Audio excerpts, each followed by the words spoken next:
2026 সালের এপ্রিলের শুরুতে বাংলাদেশের দ্বাদশ জাতীয় সংসদ নির্বাচন। এই সময়ের মধ্যে ভোট আয়োজনের ঘোষণা দিয়েছেন প্রধান উপদেষ্টা ডক্টর মোহাম্মদ ইউনূস। এখন প্রশ্ন হচ্ছে, মাত্র 10 মাস হাতে রেখে কতটা প্রস্তুত নির্বাচন কমিশন? নির্বাচনের আগে দল নিবন্ধন, ভোটার তালিকা হালনাগাদ, সংসদীয় আসনের সীমানা নির্ধারণ, আইন ও নীতিমালা সংস্কার, নির্বাচন তফসিল ঘোষণা এবং ভোটের যাবতীয় প্রস্তুতি সব মিলিয়ে নির্বাচন কমিশনের সামনে রয়েছে এক বিশাল কর্মযজ্ঞ।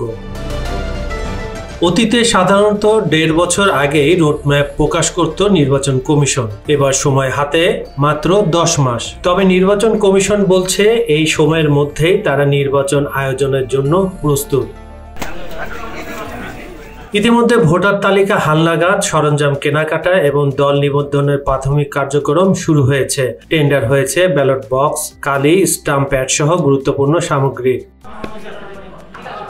নির্বাচন বিশেষজ্ঞদের মতে এই সময়ের মধ্যে নির্বাচন আয়োজন একটি চ্যালেঞ্জিং কাজ হলেও তা অসম্ভব নয়। তারা বলছেন, ভোটার তালিকা, দল নিবন্ধন, নির্বাচনী এলাকা নির্ধারণ সবগুলো সময় সাপেক্ষ কাজ। তবে আগের সংলাপ ও প্রস্তুতিগুলো মাথায় রেখে কিছু কাজ এগিয়ে যাওয়া সম্ভব। মূল কথা, নির্বাচন কমিশনকে খুব অ্যাকশন ওরিয়েন্টেড হতে হবে।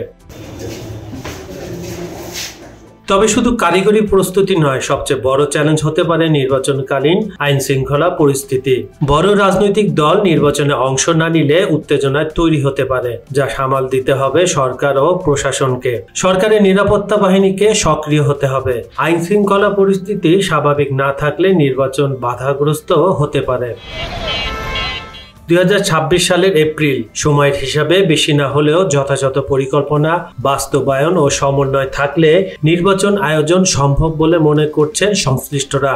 এখন অপেক্ষা নির্বাচন কমিশনের রোডম্যাপ প্রকাশ এবং বাস্তব পদক্ষেপ নেওয়ার। দেখা যাক নির্বাচনের এই দীর্ঘ প্রস্তুতির লড়াইয়ে কতটা দক্ষভাবে এগিয়ে যায় কমিশন।